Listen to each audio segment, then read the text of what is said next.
오늘 성경 말씀의 주제는 이웃에 대한 주제를 우리에게 주고 있습니다. 사람이 살면서 혼자 살 수는 없잖아요. 같이 살아야 되고 더불어 살아야 되고. 그래서 이제 그런 관계 속에서 어떻게 우리가 함께 이웃과 더불어 행복하게 살 것인가라고 하는 교훈을 우리에게 주고 있습니다. 먼저 이제 27절에 보시면은 이웃에 어떤 내 도움이 필요한 순간에는 그때 아끼지 말고 도움을 주며 살아라. 그게 이제 첫 번째 주시는 잠언의 교훈입니다. 27절에 보시면 내 손이 선을 베풀 힘이 있거든. 뭔가 줄 수 있을 만한 능력이 있을 때라고 하는 그런 뜻이 들 수가 있겠죠. 뭔가 내가 저 사람에게 이웃에게 뭔가 해줄 만한 어떤 힘이 내 손에 있을 때, 그때 마땅히 받을 자, 여기 마땅히 받을 자는 누구냐면 지금 내 도움이 필요한 이웃을 말합니다. 그 사람에게 베푸는 것을 아끼지 말아라. 이게 말이죠, 흘러보내면 없어지는 것이 아니라 그것이 나에게 복이 돼서 나에게 돌아옵니다. 그래서 이스라엘에 큰 하나의 호수가 두 개 있죠. 하나는 갈릴리고, 그리고 밑에 사해라고 하는 바다가 있습니다. 바다가 있는데 이 갈릴리라고 하는 이 바다는 끊임없이 받아서 물을 밑으로 흘러보내요. 엄청난 양의 물이 헐몬산을 통해서 갈릴리 쪽으로 공급이 되는데 그 모든 풍족한 물을 아낌없이 사해 쪽으로 다 흘러보냅니다. 요단강을 통해서 이제 흘러보내는데 사해는 그 모든 갈릴리의 물을 다 받아서 꿀꺽꿀꺽 삼키는 그런 모습이에요. 한 방울도 밑으로 흘러보내지 않습니다. 그 이유는 그쪽으로 더 이상 이렇게 강 같은 것이 형성이 안 돼 있어요. 그러니까 밑으로 흘러보낼 만한 그런 여지가, 그런 처지가 못 되기도 합니다만 딱 갇혀 있어요. 그리고 우리 생각에 사해가 더 풍성할 것 같고 갈릴리는 쪼그라들 것 같은데 정반대입니다. 아낌없이 흘러보낸 갈릴리는 아주 풍성해요. 고기도 많고 사람도 많이 살고 환경도 좋고. 보냈으면은 완전히 이쪽에 쪽박 차야지. 근데 안 그래요. 참 생명의 원칙이라고 하는 게 참 묘합니다. 근데 사해는 다 받아서 이것도 내 거, 형님 것도 내 거, 누님 것도 내 거, 내 것도 내 거, 하나님 것도 내 거, 다 내 거라고 생각하고 꿰차고 있었는데 사해는 생명이 없어요. 이게 이웃에게 아낌없이 흘러보내면 내 주머니가 텅텅 비는 것이 아니라 하나님이 채워주셔요. 여러분, 우리 성광교회도 이웃의 어려운 교회를 향하여 끊임없이 흘러보냈으면 좋겠어요. 그래야 여기에다가 더 새로운 곳으로 채우세요. 그걸 아끼고 안 쓰고 그냥 우리만 생각하고 있으면 나중에 냉장고 저 뒤에 보면 다 썩어 문둥그려지는 것처럼 물질도 그리고 능력도 똑같은 거예요. 그래서 27절의 말씀을 그래서 우리에게 주시는 거예요. 마땅히 받을 자. 여러분, 어려운 이웃은 그 사람이 거지가 아닙니다. 어려운 이웃도 마땅히 받을 만한 권리가 있는 거란 말이죠. 우리가 선교협력교회를 관계를 맺고 있는 30여 개 교회에 그 교회는 목회자도 똑같습니다. 그분들을 우리가 마치 우리가 가진 능력이 있어서 마치 적선을 베푸는 것처럼 그런 태도와 마음으로 흘러보내면 우리에게 복이 오질 않아요. 그분들도 마땅히 받을 만한 권리가 있는 교회고. 아멘. 그러니까 우리가 하나님의 교회인 것처럼 어려운 교회도 하나님의 교회고, 거기 그 목회자들도 똑같은 하나님께서 귀에 쓰시는 하나님의 종이고, 그러니까 마땅히 받을 분들이 마땅히. 중국에서 선교를 하시는 선교사님하고 오래전 그런 대화를 나누었습니다. 같이 선교를 하다가 보니까 선교 헌금이 필요하고, 그리고 선교 헌금이 필요하면 가서 이제 간증을 하시고 설교를 하시고, 마치 무슨 마음이 드는다면 꼭 거지 같은 생각이 들더래요. 또 하나는 그 선교 헌금을 이제 지원하거나 선교 헌금을 주는 교회들이 마치 주인 행세를 하고. 이제 그런 이야기 들으면서 마음속에 참 이건 아닌데 그런 생각이 해본 적이 있었거든요. 여러분, 그분들은 거지가 아닙니다. 자기 주머니 채우기 위해서, 자기가 먹고 살기 위해서 그렇게 하는 게 아니거든요. 하나님의 선교를 위해서, 생명을 살리기 위해서, 그렇다면 마땅히 지원하고 마땅히 받을 거란 말이죠. 그래서 아끼지 말라 그 말이에요.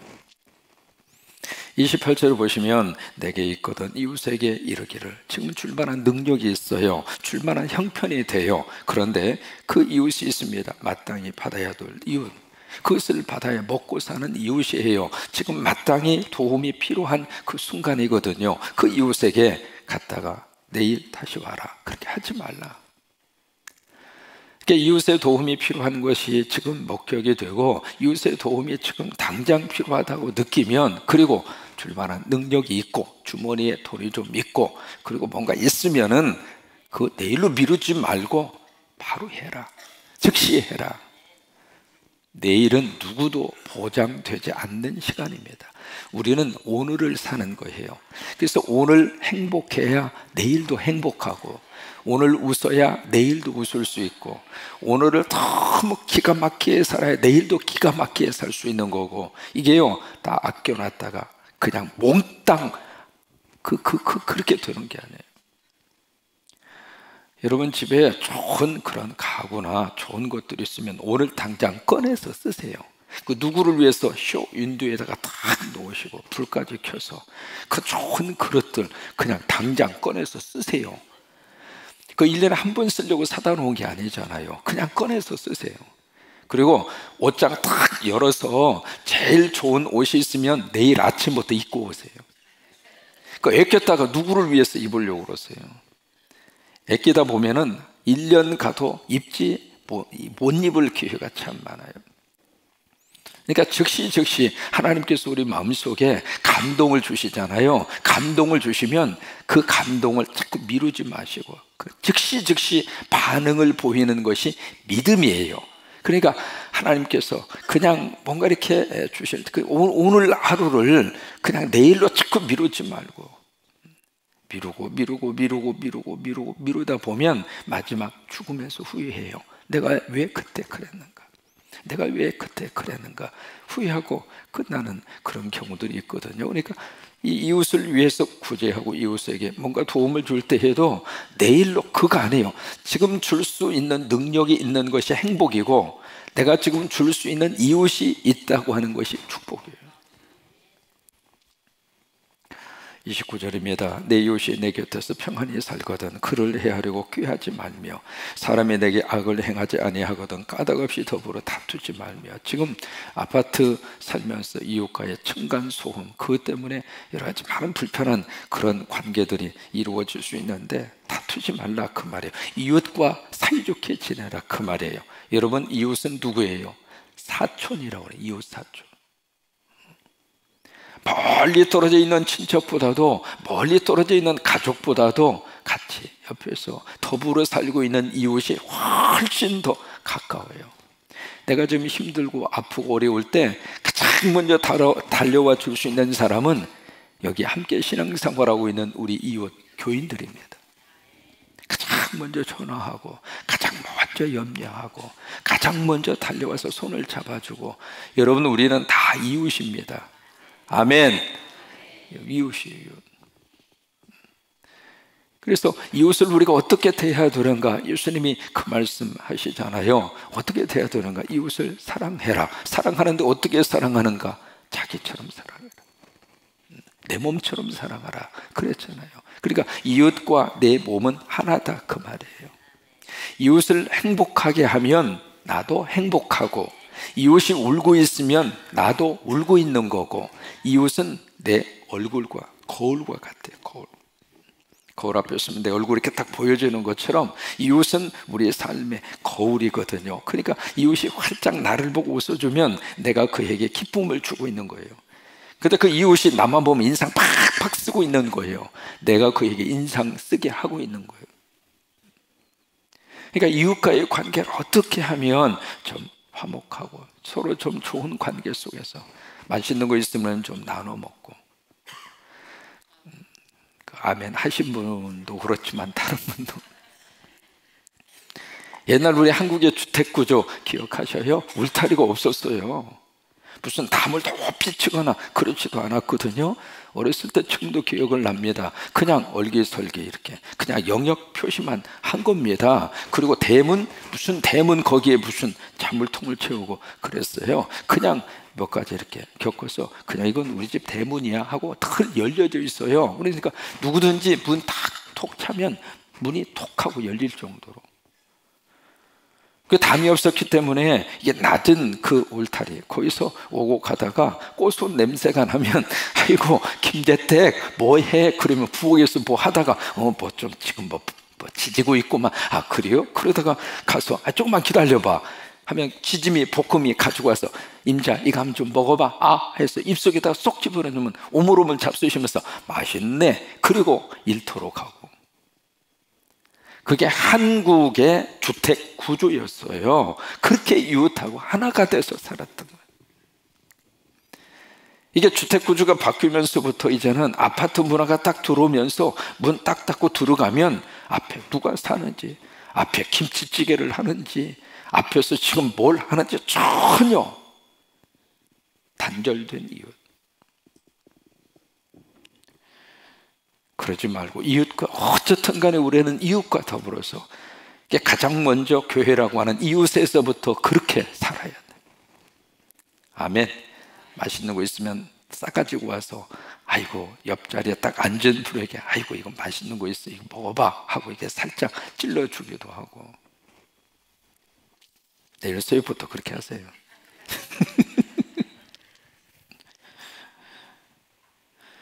그래서 31절에 보시면 포악한 자 부러워하지 말고, 이게 바로 뭐냐면 이웃은 이웃인데 하나님이 없는 사람들이 있어요.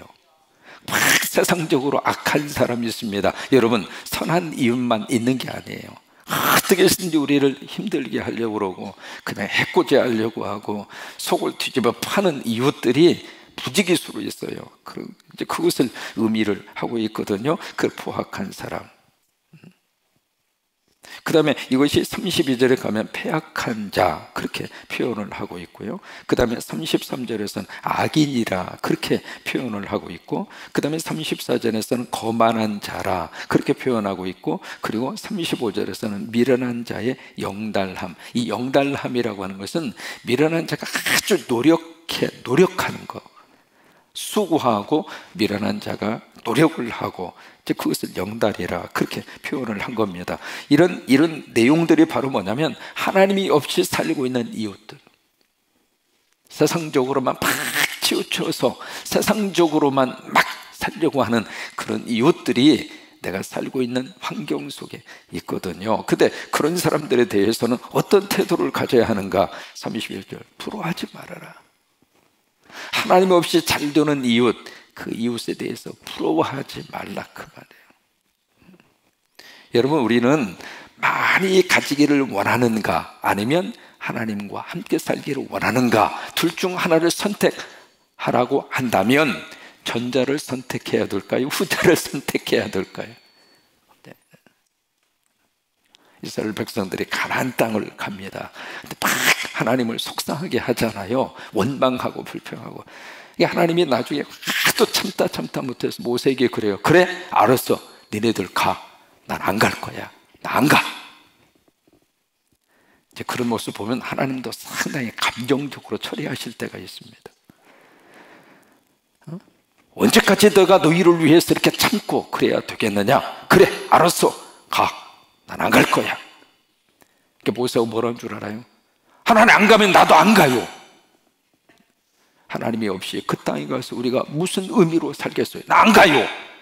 참 모세의 영성이 그 정도까지 올라가 있는 거예요.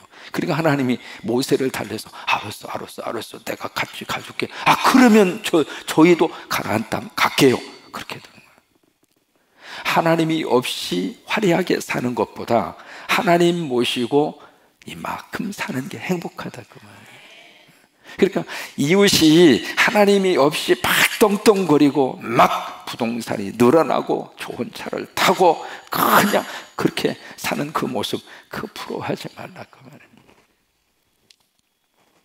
그래서 32절에 하나님 없이 사는 이웃은 하나님 여호와께서 미워하시나니, 그 다음에 33절에서는 하나님의 저주가 있고, 그리고 34절에서는 거만한 자, 하나님 없이 사는 이웃이 이웃을 비웃으시고, 그리고 35절에서는 수치가 되고, 이게 다 하나님이 없는 이웃의 마지막 결과들이에요. 근데 그 다음에 하나님을 모시고 사는 선한 이웃이 있다 이 말이에요.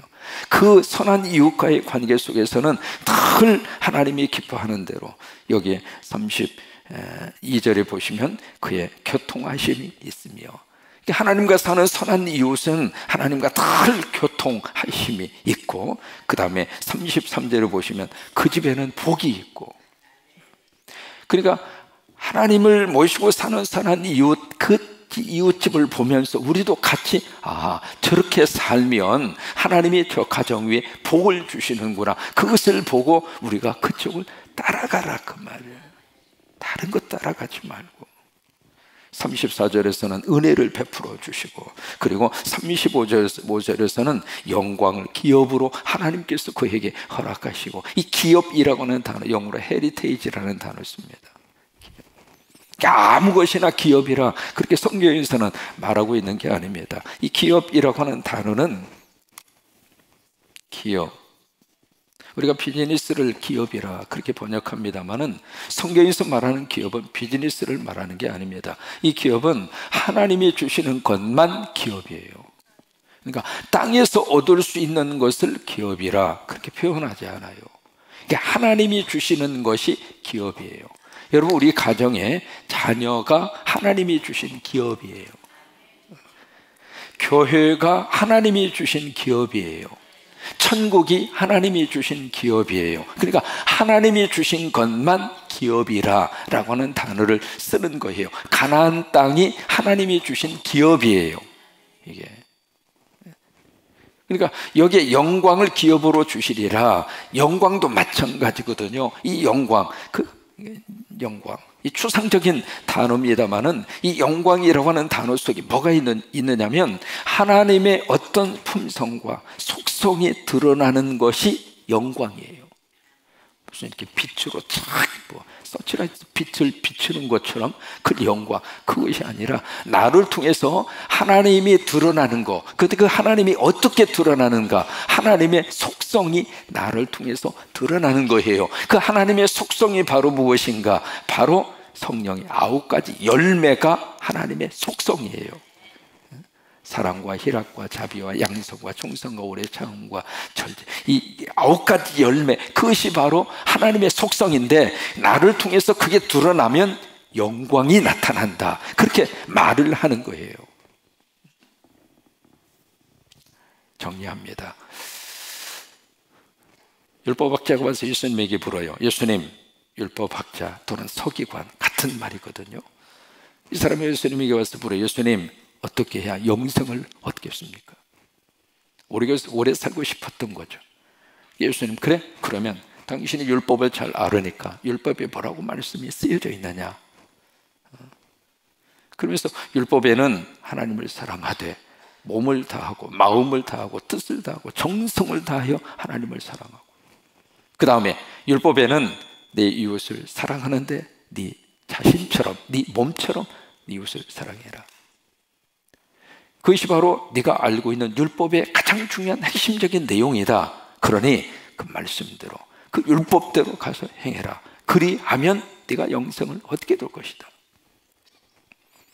그러니까 이 율법학자가 그 다음 단계로 들어가요. 뭐냐면 의롭게 보이려고, 누가 보면 그렇게 기록이 되어 있거든요. 자기 이렇게 드러내기 위해서 질문을 던진 거예요. 그렇다면 예수님, 내 이웃이 누굽니까? 그래서 그 유명한 선한 사마리아인의 비유가 거기서 터져 나온 거예요. 그래, 이웃 설명하지. 그러면서 비유를 들어주시는 거예요. 예루살렘에서 여리고로 내려가던 길, 그 길은 지금도 상당히 험악합니다. 예루살렘에서 이 여리고까지는 계속 내리막길입니다.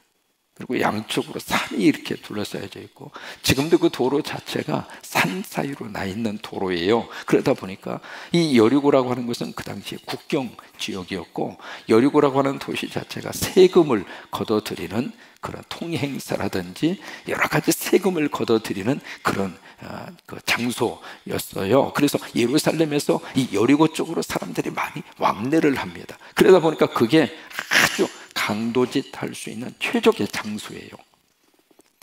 그래서 어떤 사람이 예루살렘에서 여리고로 가다가 강도를 만났는데 얼마나 두들겨 팼는지.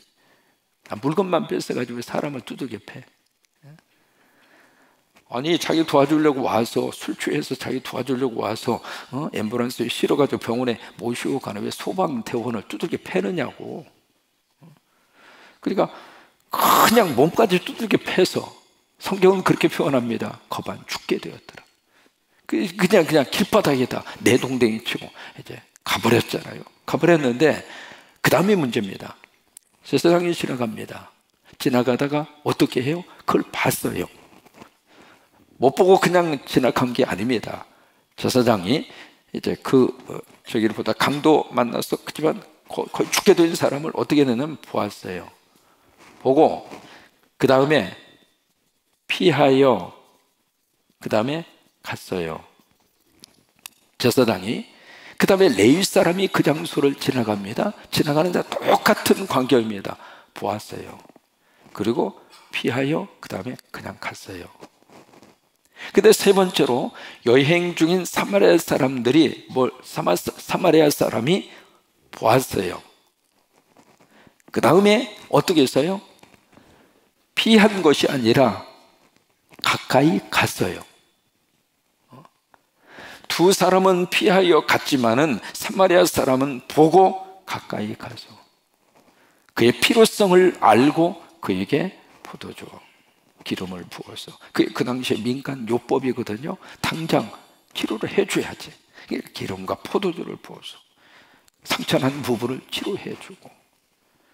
근데 그것으로 끝날 것 같지가 않으니까 자기의 나귀에 태워서, 지금으로 말하면 우리가 타고 온 차에다가 모시고 가서 주막으로 지금 병원으로 모시고 간 거예요.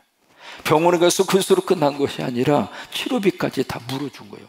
2데나리온을 주잖아요. 치료비까지 주고 그 다음에 약속까지 합니다. 바쁜 일이 있어서 가지만 치료비가 더 나오면 내가 나중에 후불 하겠습니다. 그래 이 사람을 잘 치료해 주세요. 그 이야기 하는 거예요. 여기 모두가 다 보았어요. 안 본 거 아닙니다. 이웃의 형편도 보았고 이웃이 지금 뭐가 필요한지도 보았고 다 보았다 그 말이에요. 보고서 피하는 사람이냐 아니면 가까이 다가서 주는 사람이냐, 그거예요. 그러면서 이것을 이제 말씀을 하신 다음에 예수님이 질문을 던집니다. 그렇다면 네 생각에 이 강도 만난 사람, 다른 사람이 아닙니다. 강도 만난 사람, 지금 당장 내 도움이 필요해야 살 수 있는 사람이 강도 만난 사람이잖아요. 그 강도 만난 사람의 이웃이 누구냐? 살다가 보니까 강도 만나서 교회에 오셨어요. 정신적으로 너무 강도 만나서 너무 외롭고 고독해서 교회에 왔어요. 그러면 그 사람의 영적 상태는 강도 만난 사람이랑 마찬가지거든요. 또 경제적으로 강도 만나서 오는 경우도 있고, 또 가족과의 관계 속에서 그 관계가 막 틀어져서 강도 만난 거죠. 그래서 교회에 오셨어요. 그러면 이제 보고서 그 강도 만난 사람의 이웃에게 내가 어떻게 대해야 되겠느냐, 그의 도움이 되어주고 그의 필요가 되어주고 그의 따뜻한 이웃이 되어주고. 그래서 여러분, 이 교회 자체가 하나님이 정말 기뻐하는 이웃의 가족 공동체의 교회로 하나님이 들어 쓰셨으면 좋겠어요. 1964년입니다. 미국의 뉴욕에서 무슨 일이 있었느냐면 38명의 목격자라고 하는 그 사건이 발생을 합니다. 거기에 키티 제노비스라고 하는 한 여인이 노상 강도에 의해서 칼에 맞아서 사망한 사건이 일어났어요. 그래서 길에서 공개된 장소에서 칼을 맞고 노상 강도를 당해서 그 자리에서 돌아가시는 사건이 있었는데, 그때 이 제노비스라고 하는 이 여인이 지나가는 사람에게 막 도움을 요청합니다. 피를 흘리면서. 그런데 38명이 그 자리를 지나갔어요. 지나갔는데 38명 가운데 그 어떤 사람도 도움을 요청하는 제노비스라고 하는 그 여인의 도움을 도와준 사람이 한 사람도 없는 거예요. 다 모른 척했어요. 생사의 갈림길에서 선한 이웃이 되어준 사람이 하나도 없어요. 결국 제노비스라고 하는 여인이 세상을 떠납니다. 그것이 뉴욕에서 있었던 38명의 목격자라고 하는 그 사건입니다. 그 일은 지금 우리 주변에서도 얼마든지 일어납니다. 아니, 멀리 갈 필요 없죠. 교회 안에서도 일어날 수 있습니다. 저와 여러분 모두가 함께 참 좋은 이웃이 돼서 오늘 말씀하신 것처럼 정말로 하나님이 기뻐하는, 그래서 지혜로운 하나님의 좋은 이웃이 돼서 나도 살고 내 이웃도 살리고 그런 역사가 함께 할 수 있게 되기를 주의 이름으로 축원합니다.